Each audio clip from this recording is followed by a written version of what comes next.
출애굽기 20장에는 내 이웃의 집을 탐내지 말라 이렇게 시작했는데 신명기 5장에서는 네 이웃의 아내를 탐내지 말라 이렇게 시작하고 있습니다. 그리고 나머지는 다 같아요.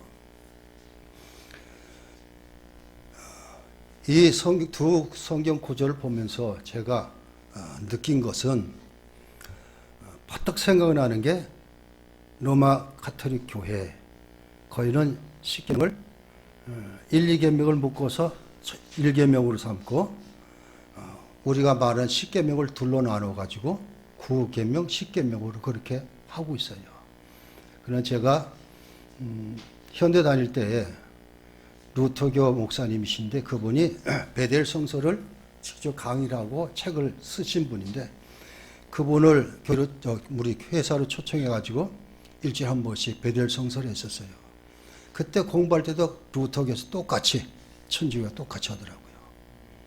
1계명을 1, 2계명을 묶어서 하나로 그리고 10계명을 둘로 나눠서 9계명, 10계명 내 이웃의 집을 탐내지 말라 나누고 내 이웃의 아내를 탐내지 말라 이렇게 나누더라고요.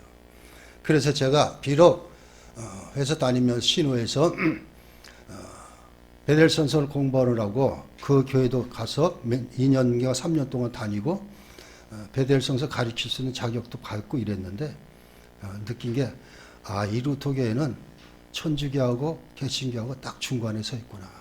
근데 어디가 그런가 하면 영국 국교회도 그래요. 성공회 똑같이 그렇게 합니다. 아마 왜 로마 가톨릭이나 루터교나 성공회에서 이렇게 갈라놨을까?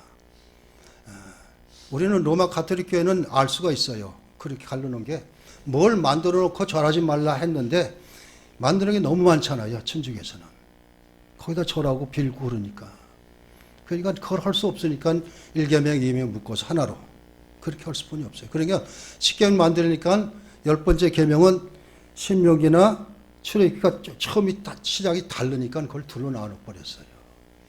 자, 그런 신자 알고 이 10번째 계명을 공부해서 우리는 10계명 전체를 다시 한번 되짚어 보는 것입니다. 그런데 이 요리문독을 만드는 자카리스 우르시누스는 이 10계명 전체는 다 무엇과 연관이 있느냐? 탐심과 연관이 있다. 그렇게 소개하고 있어요. 다 탐심. 그러면서 탐심하면은 뭐가 생각이 나요? 아담 하와가 죄질 때 타락할 때 딱 하나님 앞에 지어진 게 두 가지거든요. 하나가 탐심이고 하나가 교만입니다. 이 죄는 인류가 역사상 많은 세월이 흘러 지나갔지만 해결이 안 돼요. 탐심, 교만은 우리 인간 속에 얼마나 이걸 가지고 죄의 유혹이 되는지 모릅니다. 자, 그래서 오늘은 탐심.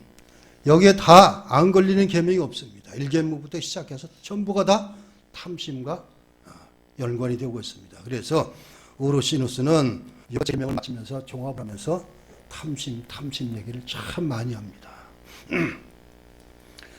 자, 오늘은 마지막 10계명 마지막으로 113문 답, 114문답, 115문답 그렇게 세 문답을 통해 가지고 하나님께서는 첫 번째 113문 여러분 교재의 68쪽입니다. 10계명에서 하나님께서 원하시는 것은 무엇입니까? 이렇게 하나가 갈라지고 114문에서는 그런데 하나님께 돌아온 사람이 이 계명들을 완전히 지킬 수 있나요? 이렇게 묻고 두 번째가 세 번째는 115문에서는 이 세상에서는 아무도 10계명을 완전히 지킬 수 없는데 하나님께서 왜 그렇게 엄격히 10계명을 설교하게 하십니까? 이러고 마치고 있어요. 10계명을. 자, 제가 서두에 말씀드렸듯이 이 인간이 지은 죄 중에 가장 원초적인 것 아담 하와가 넘어지고 그리고 타락한 그것이 탐심과 오늘 10계명 마치면서 탐심 탐심을 다루습니다. 사도 바울은 에베소 5장 3절에 탐욕은 너희 중에서 이름조차도 부르지 말라. 이렇게 쓰고 있습니다. 내 이웃의 집을 탐내지 말라. 내 이웃의 아내를 탐내지 말라. 그러면서 남종이나 여종이나 소나 낙이나 이웃의 소유를 탐내지 말라. 이렇게 말하고 있습니다. 자, 하나님을 아버지로 믿고 예수 그리스도를 구주로 믿는 공동체인 교회, 여기를 통해서 신앙생활하는 우리 믿음의 사람들은 절대 탐심을 가져서는 안 됩니다.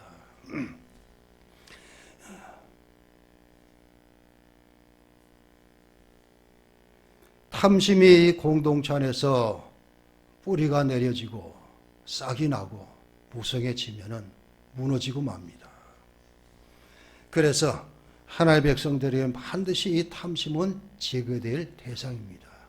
근데 이게 만만치가 않아요. 우리 죄가 완전히 해결되지 않듯이 이 탐심은 우리에서 끊임없이 우리를 유혹합니다. 교만과 마찬가지 같이. 탐심은 말 그대로 마음속에 가지는 거예요. 탐심이기 때문에.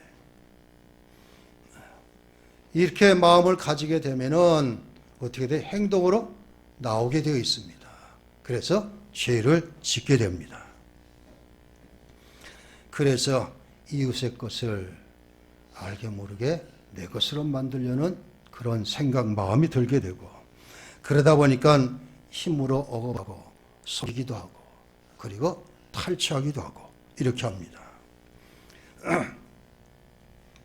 자, 우리는 구약성경의 두 사람의 예를 봅니다. 오늘 출애굽기와 신명기를 통해 가지고 내 이웃의 집을 탐내지 말고 내 이웃의 아내를 탐내지 말라는데 이것을 범한 사람들이 있습니다. 그 첫째가 이웃의 아내를 다윗의 예입니다. 사무엘하 11장에는 그렇게 바사바를 취해서 우리 아래 바사바를 취해서 간음하고 이것을 숨기기 위해서 사람을 죽게 만들고 살인죄도 서슴지 않았습니다. 이걸 감추려고 이제 아무도 모르겠지 했지만 하나님께서는 나단 선지자를 보내셔서 지적을 하십니다. 그때 다윗은 나단 선지자가 예를 들어서 왕 앞에 얘기를 하자 그런 놈은 반드시 잡아서 죽여야 된다 이랬는데 나단 선지자가 그가 바로 당신입니다. 그랬더니 다윗이 깨닫고 회개를 합니다. 그 회개한 모든 내용이 시편 51편에 아주 적나라하게 나옵니다. 얼마나 자신이 지은 죄 때문에 그렇게 안타까워하고 내 어머니가 죄 중에 나를 잉태했습니다. 나는 죄악 중에 출생했습니다. 그렇게 합니다. 또 하나는 열왕기상 21장에 이스라엘 왕 아합의 예입니다. 나봇의 포도원을 빼앗은 사건. 전에 계명을 하면서 아마 말씀을 드렸습니다. 자, 이 나봇의 포도원을 빼앗은 이 사건은 남의 걸 탈취한 것도 있지만 또 거짓 증언을 세우는 것도 똑같이 적용이 됩니다. 자, 아무튼 탐심을 가지는 것은 하나님의 자녀인 우리가 예수 그리스도의 제자가 된 우리가 반드시 해결해야 할 것이다. 안 가지면 얼마나 좋을까? 이거 해결되면은. 그렇지만 이게 진짜 얼마나 끈질긴지. 그래서 사도 바울은 골로새 3장 5절에 탐심을 땅에 있는 지체다. 그러니까 우리 인간 모두에게는 탐심이 있어요. 그리고 이것을 죽여야 한다 그랬습니다. 탐심은 죽일 대상이다 이것입니다. 탐심이 죽지 않으면 내가 죽고 이웃이 죽고 공동체가 죽게 됩니다. 너무나 무서운 죄입니다. 그리고 사도 바울은 심지어 탐심은 우상 숭배와 똑같다까지 얘기를 하고 있습니다.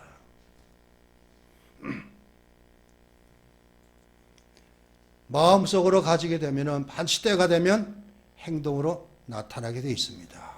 이것이 죄로 이어지는 것입니다. 자, 그러면 첫 번째, 이 10번째 계명을 통해서 하나님께서 원하시는 것이 무엇인가 한번 읽어보겠습니다. 113문 같이 읽습니다. 제10계명에서 하나님께서 원하시는 것은 무엇입니까? 그랬더니 답은 하나님의 계명 어느 하나이라도 어긋나는 지극히 작은 욕망이나 생각을 조금도 마음에 품지 않는 것이고 언제든지 우리 마음을 다하여 뭐든지를 미워하고 모든 의를 좋아하는 것입니다. 우리는 탐심을 갖지 않고 그 탐심을 통해서 죄짓지 않는 것 아니라 그걸 뛰어넘어서 의를 좋아하는 것으로 승화시키고 있습니다.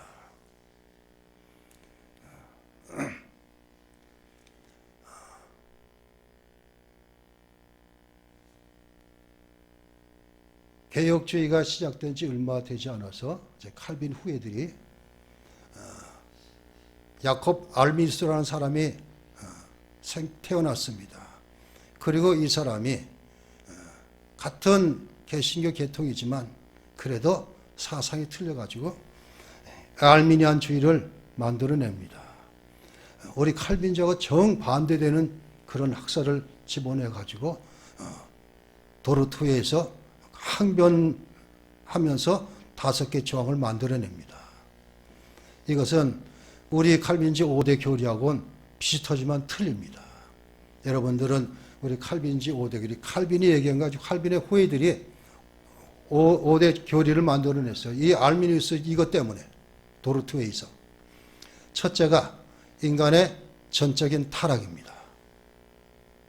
그런데 알미니우스는 아니다. 인간은 전적으로 타락한 존재가 아니다. 선한 구석이 있다. 이렇게 주장했고, 두 번째는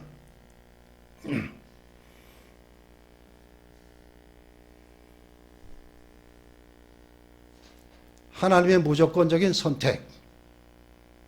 우리를 선택하신 것은 조건 보고 선택하는 게 아니다. 이게 칼빈 교리인데 알미니우스는 아니다.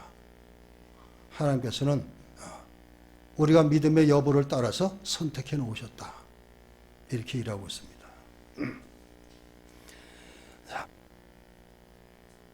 인간은 전적으로 타락했습니다. 타락했다는 것은 부패하고 그리고 오염됐다는 뜻입니다. 인간은 즉 아담의 후손이 우리 모두는 전부 다 타락한 존재.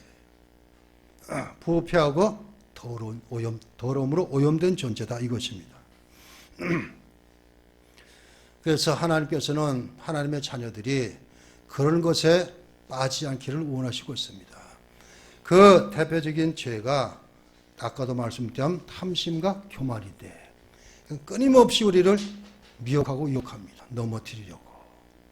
그래서 베드로 사도는 우리 원수 마귀가 우는 사자와 같이 돌아다니며 삼킬 자를 찾는다. 그렇게 쓰고 있습니다.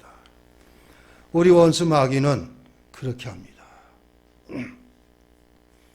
욥기서 1장에 보면은 욥이 1장을 쓰면서 하나님께서 하나님의 천국에서 어전회의를 여셨는데 그때도 사탄 마귀가 같이 참석을 했습니다.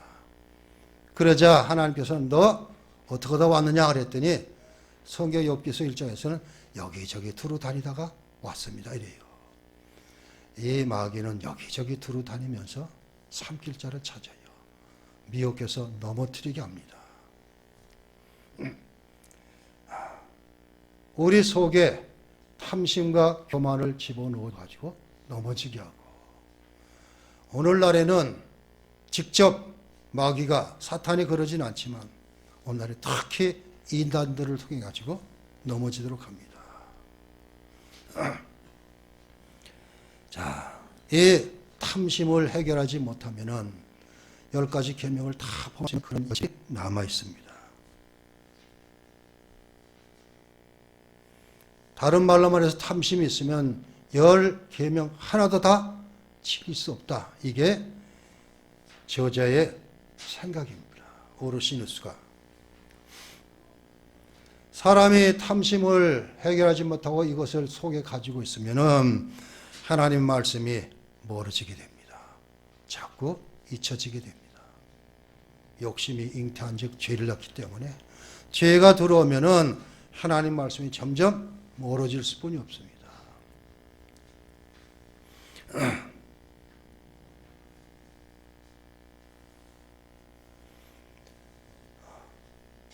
구약에 보면은 이스라엘 백성들이 그렇게 많은, 제가 지난달 마지막 설교에서 그랬잖아요. 하나님의 구속사를 우리가 살펴보면서 인간이 얼마나 죄된 인생인지 하나님께서 여러 가지 방법으로 우리를 돌리기로 했지만 되지가 않았어요.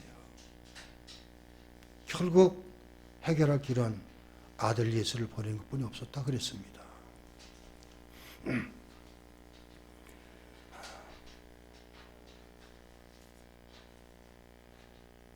자, 첫 번째는 하나님의 계명 어느 하나라도 어긋나는 지극히 작은 욕망이나 생각을 마음에 품지 말아라.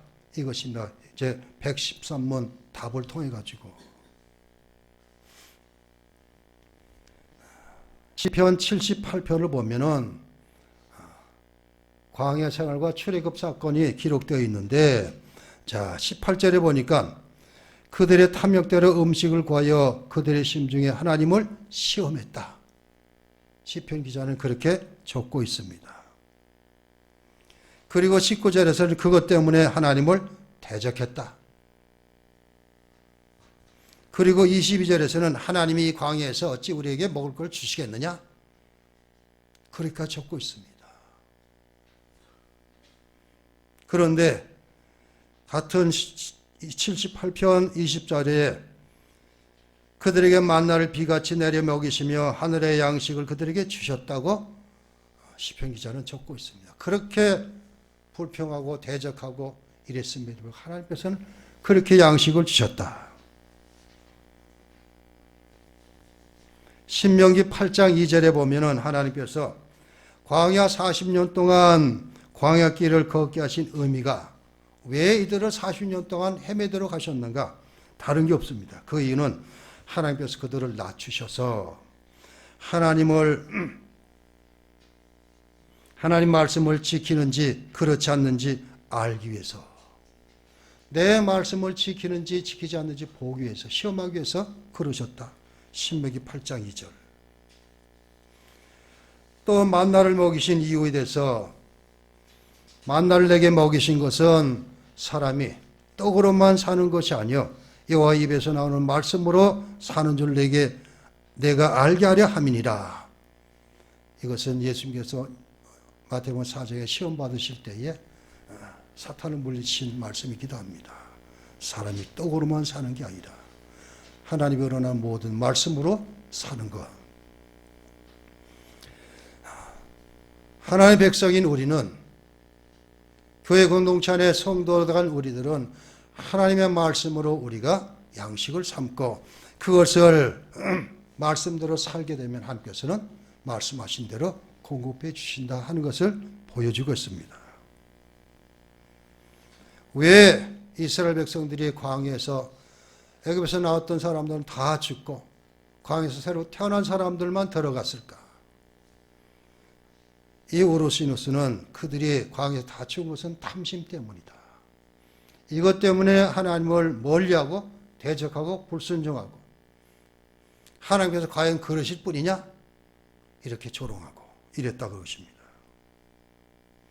자, 113문 첫 번째 답을 통해서는 하나님의 계명 어느 하나라도 어긋나는 지극히 작은 욕망이나 생각을 가지지 말자 이것이고, 두 번째는 언제든지 우리 마음을 다하여 뭐든지를 미워해야 한다. 그렇게 적고 있습니다. 언제든지 마음을 다해서 뭐든지를 미워하라. 죄가 욕심으로부터 나오기 때문에, 아까도 말씀했지만 야고보서 1장 15절에 욕심이 잉태한 즉 죄를 낳고 죄가 장성한 즉 사망을 낳느니라.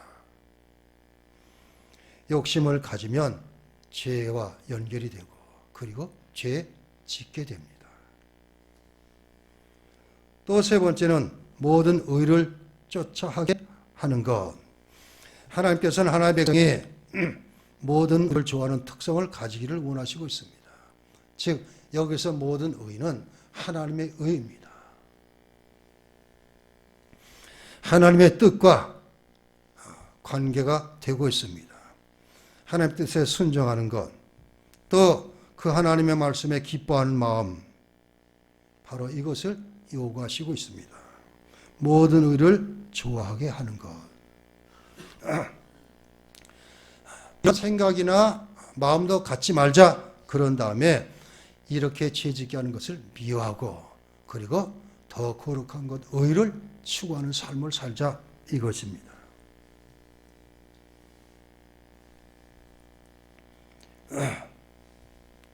이것은 더 나아가서 내 이웃의 소유를 탐내지 말라. 마지막은 다 같이 그렇게 끝나고 있습니다. 하나님의 자녀들이 이웃의 것을 보호하고 보존하는 책임을 가지고 있다. 그리고 그 책임을 가지고 살아야 함을 가르치고 있습니다. 자, 우리 주님께서는 마태복음 5장에 산상수훈을 말씀하시며 팔복을 말씀하신 다음에 그 단락 제일 마지막에 너희는 세상의 소금이요 너희는 세상의 빛이다, 이렇게 말씀하고 있습니다. 이것은 우리가 예수 믿는 것으로 두드러지게 나타나는 이게 아니라 자기 자신을 희생하고 죽이라는 것입니다. 소금이나 빛은 다 자기 자신을 희생해서 밝게 하고 그리고 맛을 내는 것입니다. 우리 주님께서 팔복을 말씀하신 다음에 이 말씀을 한 것은 바로 그것입니다. 이 세상에서 내가 소금으로 녹아져서 맛을 내게 하고, 그리고 내가 녹아져서 빛을 밝혀서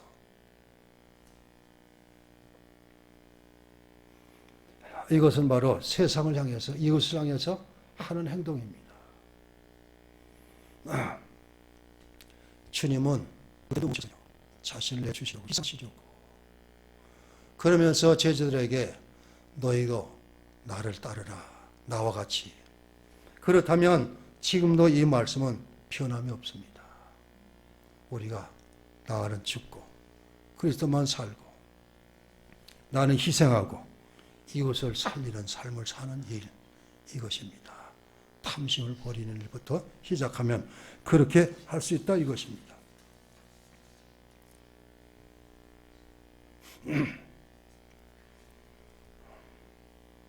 제가 좋아하는 시편 19편은 1절부터 6절까지는 하나님의 일반 계시, 주로 해에 대해서만 얘기를 하고 있지만 일반 계시를 얘기하고, 7절부터 하나님 특별 계신 성경을 말하고 있습니다. 그러면서 마지막에 14절은 뭐라니까, 내 입의 말, 마음의 묵상이 하나님 앞에 연락되기를 원합니다, 이러고 끝마칩니다. 다윗은 늘 우리는 하나님의 마음을, 하나님의 뜻을 내 마음 가운데 가지고, 그리고 그것을 이루려고 노력하는 삶을 살아야 한다. 그런데 이 삶을 사는 것은 탐심을 제거하는 일부터 시작된다 하는 것을 가르치고, 첫 번째. 그 다음에 114문답입니다. 이 십계명을 완전히 지킬 수 있는가? 그걸 물어보고 있습니다. 이것은 이제 십계명 전체를 다 이제부터는 아우르고 있습니다. 자, 114문답은 지금까지 십계명을 쭉 설명했는데, 하나님께 돌아온 사람은 완전히 이 계명들을 지킬 수 있느냐 하는 질문과 이에 대한 대답입니다. 구원받은 사람은 하나님께 돌아온 사람인데, 돌아온 사람은 이 십계명을 온전히 지킬 수 있습니까? 이렇게 묻는 것과 똑같습니다. 자, 114문 문을 읽어봅니다. 그런데 하나님께 돌아온 사람이 이 계명들을 완전히 지킬 수 있습니까? 이것입니다. 여기서 벌써 틀리죠? 이 계명들을 한 것은 10가지 계명 다 해당되는 것입니다.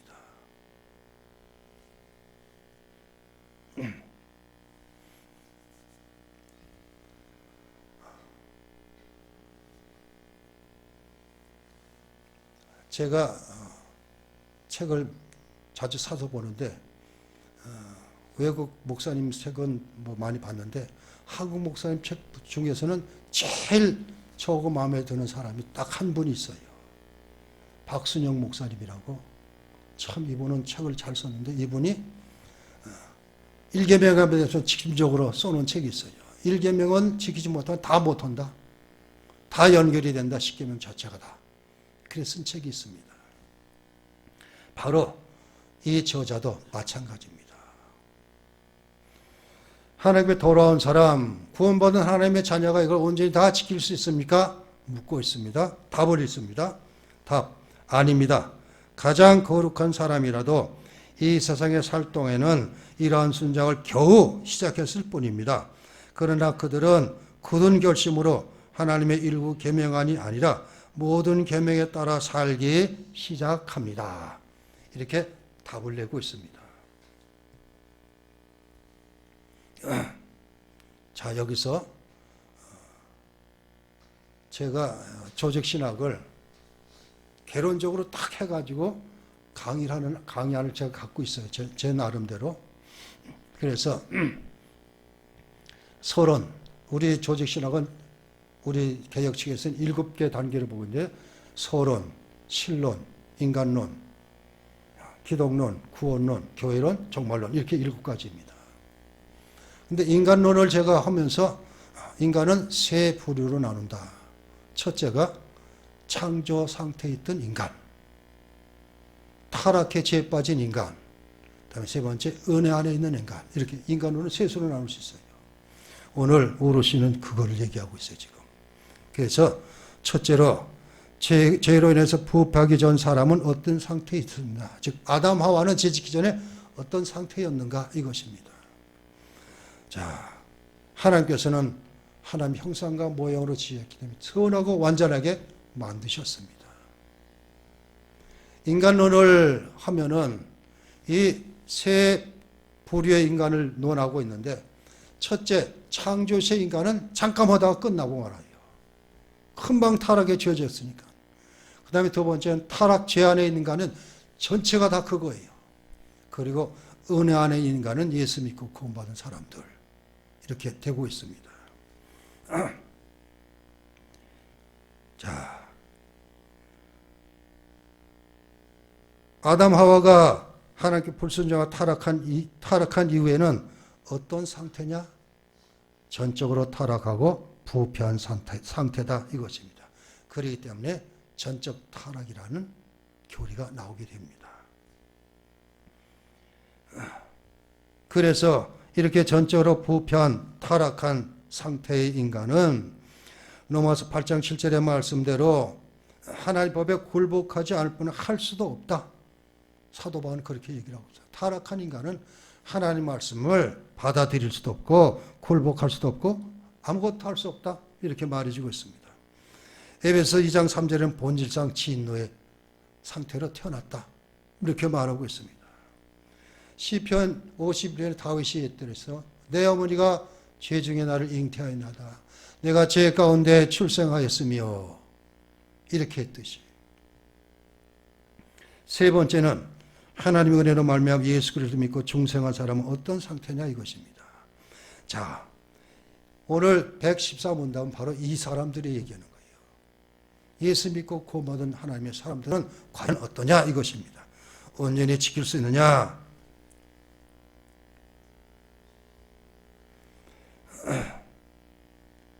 그런데 하나님께서는 아닙니다 이렇게 답을 하고 있어요. 이 저자는.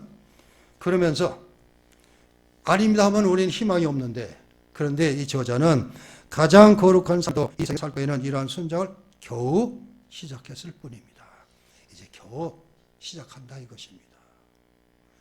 천국에 들어갈 존재로 이제 말씀을 통해서 자꾸 다듬어가는 것, 이걸 얘기를 하고 있습니다.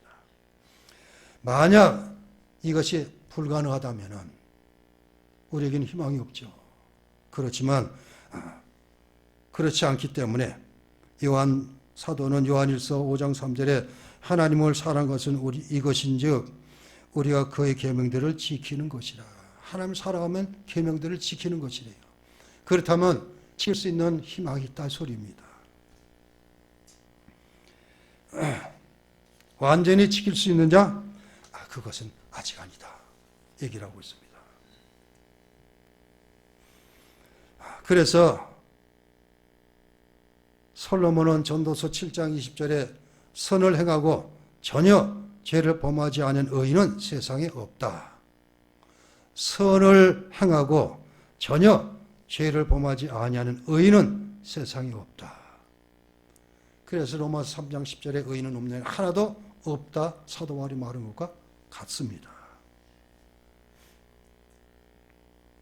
시편 143편 2절에도 죄종에게 심판을 행하지 마소서 죄의 눈앞에는 의로운 인생이 하나도 없나이다.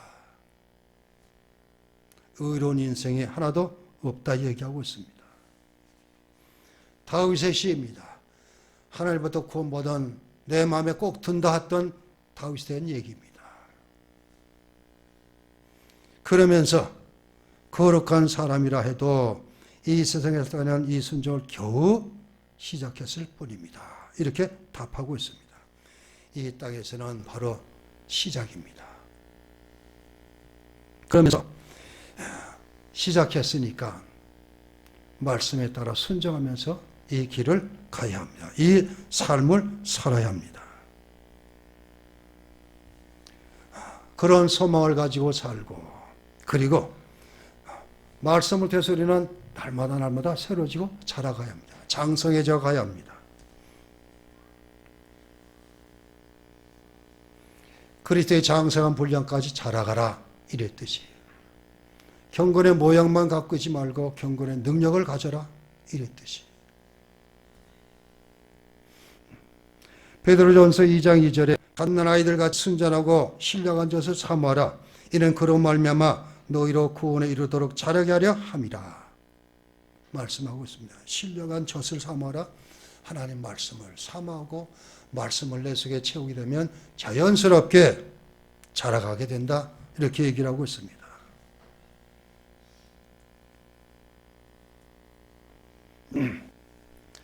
이렇게 해서 우리가 해야 될 것은 두 가지가 있습니다. 자, 겨우 시작했는데 어떤 것을 가져올 것 굳은 결심으로 시작해야 된다. 하나님 말씀에 순종하며 살겠다는 굳은 결심. 두 번째는 하나님의 일부 계명만이 아니라 모든 계명을 따라 살겠다는 마음으로 시작하자 이것입니다. 문답은 바로 그렇게 얘기를 하고 있습니다. 자, 답 보니까 가장 거룩한 사람이라도 이 세상에 살 때는 이런 순을 겨우 시작했을 뿐입니다. 그러나 그들은 굳은 결심으로 하나님 일부 계명만이 아니라 모든 계명에 따라 살기를 시작합니다. 누가 진정으로 부유한 사람입니까? 재물을 많이 가진 사람, 권력을 가지고 누리고 있는 사람, 명예를 가지고 있는 사람, 이런 사람이 하나님 눈앞에서는 아닙니다. 진정으로 부유한 사람은 내 속에 하나님 말씀의 풍성이 있는 사람, 그리고 그 말씀대로 순종하라는 마음을 가지고 있는 사람, 이 사람이 바로 부유한 사람입니다. 저와 여러분 모두가 말씀 안에 부유한 삶을 사시는 은혜가 있기를 바랍니다. 자, 그런 다음에 115문답 마지막 세 번째 문답은 왜 이 십계명을 설교하게 하셨습니까? 이것은 다른 말로 말해서 이 십계명 반드시 목회를 통해서 설교로 이어져야 된다 이것입니다. 이렇게 요리문답을 퇴소하지만 또 십계명을 가지고 설교할 수 있어야 된다 이것입니다. 자, 115문 같이 읽어보겠습니다. 이 세상에서는 아무도 십계명을 완전히 지킬 수 없는데 하나님께서는 왜 그렇게 엄격히 십계명을 설교하게 하십니까? 자, 답 첫째, 평생 동안 우리의 죄악된 본성을 더욱더 알게 되고 그리하여 그리스도 안에서 사죄와 의로움을 더욱더 간절히 추구하도록 위함입니다. 둘째, 이 세상의 삶을 마치고 목적지인 완전한 이룰 때까지 형상으로 더욱더 변화되기를 끊임없이 노력하고 하나님께 성령의 은혜를 구하기 위함입니다. 이렇게 답하고 있습니다. 자, 여기서 이제 우리가 시계를 마치면서 구원받은 우리는 어떻게 살아갈 것인가, 이걸 얘기하고 있습니다. 이 저자는 십계명을 엄격히 설교하도록 이렇게 답을 하고 있습니다. 많은 사람들이 오늘날 십계명이 우리와 무슨 관계가 있느냐, 벌써 몇천 년 전의 얘기인데 그것이 무엇과 연결이 있느냐, 이렇게 얘기를 합니다. 그런데 우르시누스는 이것을 반드시 설교로도 행해야 된다, 이렇게 여러분 다 공부하는 것도 이어지지만 설교로도 행해야 한다, 이렇게 말하고 있습니다. 그러면서 왜 그렇게 될 이유가 무슨 것인가? 첫째로 평생 동안 우리의 죄악된 본성을 더욱더 알게 하신다. 즉, 이 계명을 지키면서 살기 위해서는 우리가 얼마나 죄에 묻혀 살고 있느냐, 내 속에 죄가 얼마나 끈질긴가, 이것을 알고 살자, 이것입니다.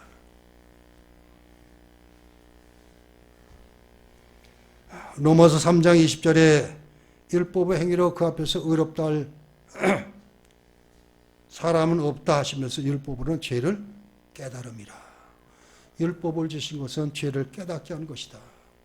그러면서 이것을 무학선생이라 이렇게 말해주고 있습니다. 나 자신이 죄악된 본성을 알게 되면은, 이제 성경을 통해서 알게 되면은 내 스스로는 이 죄 문제 해결할 길이 없다는 것을 깨닫게 됩니다. 내 힘으로는 절대 안 됩니다. 그렇기 때문에 하나님과 우리 사이에 유일한 중보자가 계셔야 됩니다. 예수 그리스도가 내 속에 들어와야 됩니다. 왜 우리가 예수 믿어야 될까? 지난번 설교에 말씀드렸죠. 바로 이 구원과 연결이 되기 때문에 예수에는 구원이 없다, 이것입니다.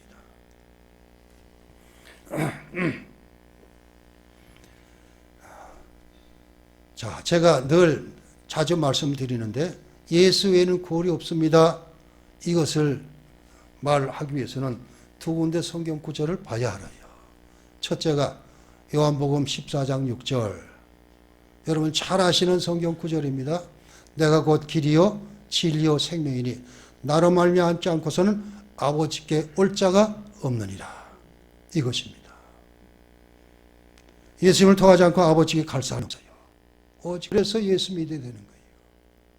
그리고 사도행전 4장 12절, 천하인간에게 구원받을 만한 이름을 예수에 주신 일이 없대요. 예수는 오로지 유일한 구세주이십니다.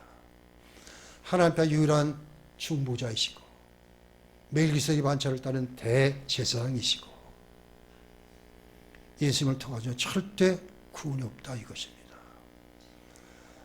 우리 정 목사님 말씀드렸지만 오늘 우리가 살고 있는 이 시대는 종교다원주의 시대라고 합니다. 포스트 모던 시대이고, 그래서 절대라는 것은 없고, 그러니까 기독교를 부인하는 거예요. 하나님 부인하고 절대자가 필요 없다. 그리고 종교 나름대로 다 구원관이 있다, 얘기를 하는 거예요. 그래서 기독교에만 구원이 있는 게 아니라 불교에서도 있고 유교에서도 있고 다 있다, 이렇게 가르칩니다. 그렇지만 성경은 아니답니다. 예수 외에는 절대 없습니다, 이것입니다. 자, 죄악된 본성을 더욱더 알게 되고 그리하여 그리스도 안에서 사죄와 의로움을 간절히 취하도록 하기 위함입니다, 이것입니다.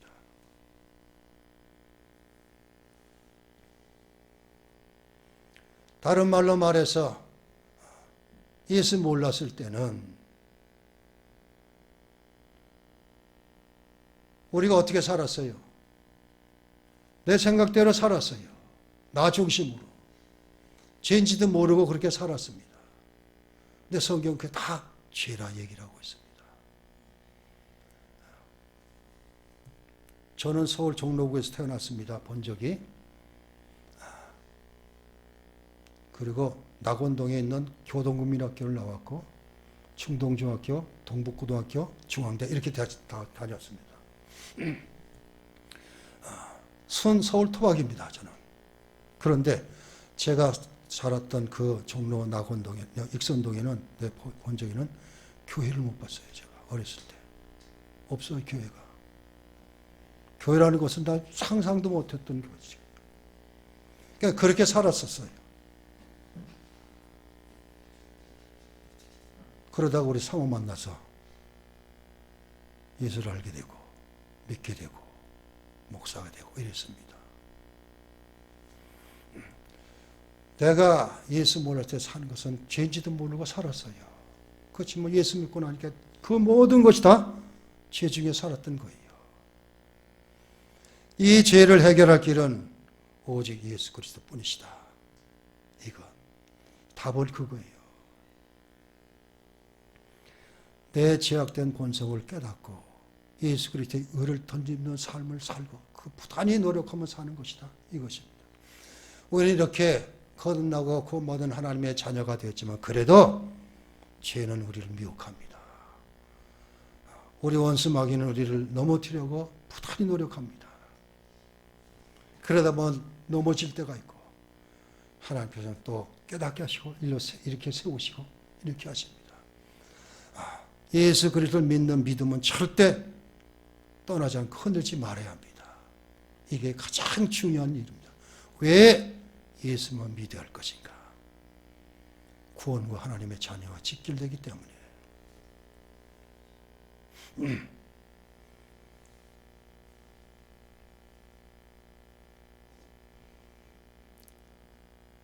그래서 주님께서는 오셨을 때에 세례 요한이 말씀했듯이 회개하라 천국이 가까웠다 이렇게 말씀하면서 예수님께서는 나는 죄인을 불러 회개케 하기 위해 오셨다 이렇게 말하고 있습니다. 이제 제가 지금 새 설교를 지금 준비 중에 있습니다. 마가복음 1장 15절을 근거로 해가지고 마가복음 1장 15절에서는 때가 찼음에 그러면서 뭐라고 하죠? 회개하고 복음을 믿으라 이렇게 되어 있어요. 그래서 첫 번째 설교는 회개하라 이것이고 두 번째는 복음이 무엇이고 세 번째는 믿음이 무엇인가 이걸 준비하고 있습니다. 바로 뭐와 연결돼요? 예수님과 연결되는 거예요. 예수님께서는 우리의 죄 때문에 오셨어요. 그리고 우리의 죄를 다 짊어지시고 십자가 죽으셨습니다. 우리가 짊어지고 우리가 죽어야 될 모든 것을 예수님이 대신 다 하셨어요. 저는 그래서 구원보다는 구속이라는 말을 더 좋아합니다. 대속이라는 말을 더 좋아하고 우리를 위해서 값을 치르셨어요. 하나님의 진노를 다 감당하셨습니다. 자, 이렇게 죄와 연결돼서 본성을 알고 그리스도 의로 옷 입기 위해서 그 다음에 두 번째로서는 이 세상의 삶을 마치고 목적지인 완전히 이를 때까지 즉 천국에 이를 때까지 하나님의 형상으로 더욱더 변화되기를 끊임없이 노력하도록 해줍니다. 이제 우리가 천국 들어갈 때 끊임없이 노력해야 돼요. 뭐예요? 뭘 노력해야 돼요? 죄와 더불어 싸우는 일. 죄를 지면 정말 가슴 아파하고 애통해하고 그러기 때문에 우리는 매일같이 회개해야 돼요.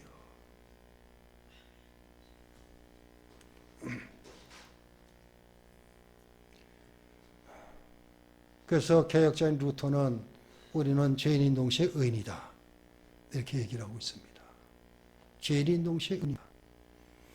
그렇지만 그 죄는 우리를 끝까지 불러줍니다. 우리 속에 있는 이 성향이 있기 때문에. 자, 그러면 오늘 이 저자는 이것을 해결하기 위해서 뭐가 필요한가? 성령님이 필요하다 이렇게 쓰고 있습니다. 자, 그래서 끊임없이 노력하고 하나님께 성령의 은혜를 구하기를 위함입니다. 이것입니다. 하나님의 형상으로 변화되고 천국에 들어갈 조건이 되기 위해서 그 자격을 갖추기 위해서 우리는 구원받고 천국 들어가는데 그렇지만 이 땅에서 그렇게 살기 위해서는 내 힘으로는 안 되기 때문에 주님 보내신 부활의 성령을 의지해야 됩니다. 그분께 구해야 됩니다. 그런데 성령 하나님은 진리의 영이시기 때문에 항상 말씀과 같이 역사하십니다. 성령의 은혜를 구하고 인도를 받고 그리고 더 나아가서는 하나님 말씀 안에 구하고 말씀을 같이 하는 것. 그래서 성령의 인도를 받으면 말씀대로 살려고 할 수뿐이 없습니다. 성령 하나님 그렇게 우리를 인도하십니다.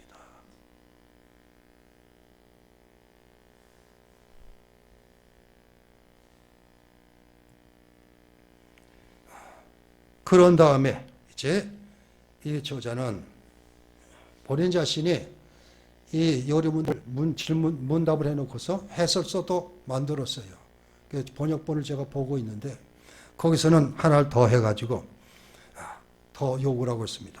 세 번째로, 자, 첫째는 자기 자신을 깨닫고 그리스도로 없는 있는 것. 그 다음에 두 번째는 부단히 노력해서 천국 들어갈 수 있는 그걸 노력해야 되는데 우리 힘으로는 안 되기 때문에 성령이 됩니다. 이런 다음에 세 번째로서는 하나님께 진정한 예배를 드려야 한다. 이것입니다. 더 생각할 수 있는 것은 십계명은 하나님께 드리는 진정한 예배가 무엇인가를 가르쳐 줍니다. 이러면서 십계명을 끝냅니다. 시편 119편 105절에 하나님의 말씀이 하나님의 백성으로서 가는 길에 빛이 되고 등이라 하셨는데, 자, 그래서 십계명은 우리의 삶을 비추어준다 이것입니다.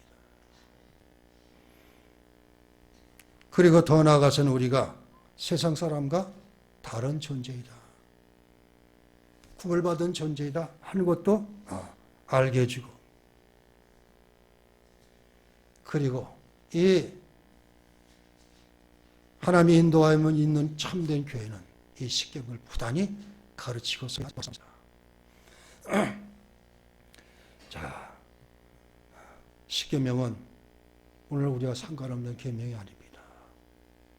하나님께서는 구약에 많은 율법들을 주셨지만 그래도 이 10가지 계명을 통해서 이것만은 지키도록 노력하라. 이것이 나의 백성, 구원받은 하나님의 자녀가 마땅히 행할 바다 하는 것을 가르치고 있습니다. 너 자신을, 이 십계명은 하나님과 그리고 이웃에 대한 것이 얽혀 있기 때문에 이건 우리가 살아가는 너무나 소중한 계명들입니다. 늘 이 계명을 잊지 마시고, 자, 그럼 한번 십계명을 한번 간단하게 한번 외워봅니다. 1계명, 너는 나 외에 다른 신을 내게 두지 말라. 제2계명, 뭘 만들어 놓고 이것이 하나님이라 하지 말아라. 제3계명, 하나님 이름을 망령되이 부르지 말아라. 제4계명, 안식일을 기억해 거룩히 지키라. 제5계명, 내 부모를 공경하라. 제6계명, 살인하지 말라. 제7계명, 간음하지 말라. 제8계명, 도둑질하지 말라. 제9계명, 거짓 증거하지 말라. 제10계명, 이웃의 소유를 탐내지 말라. 기도합니다. 하나님, 할배르 요리문답을 공부하는 가운데 10가지 계명, 10계명의 마지막 10계명을 배우고 또 이 10계명 전체를 통해서 우리가 어떻게 될 것도 깨닫게 해주시니 감사합니다. 이제 이 10계명을 우리가 내 삶에 연결시켜서 하나님의 자녀의 거룩한 구별된 삶을 살게 해주시고 내가 얼마나 제된 인성을 가지고 있는지 깨닫고 그리스도를 의지하고 성령님을 의지해서 이 내 속에 있는 죄를 말씀으로 말갛게 지우게 하시고 하나님 앞에 들어설 때까지 흠과 티가 없는 그러한 성도된 삶을 살기로 마음에 작정하는 귀한 은혜가 있게 하여 주옵소서. 그리고 나아가서는 세상에서 우리가 희생하고 죽어지는 믿음의 사람들로 허락해 주셔서 우리를 통해서 많은 영혼을 주 앞으로 인도하는 우리들 되게 해 주옵소서. 예수 그리스도 이름으로 기도하옵나이다. 아멘.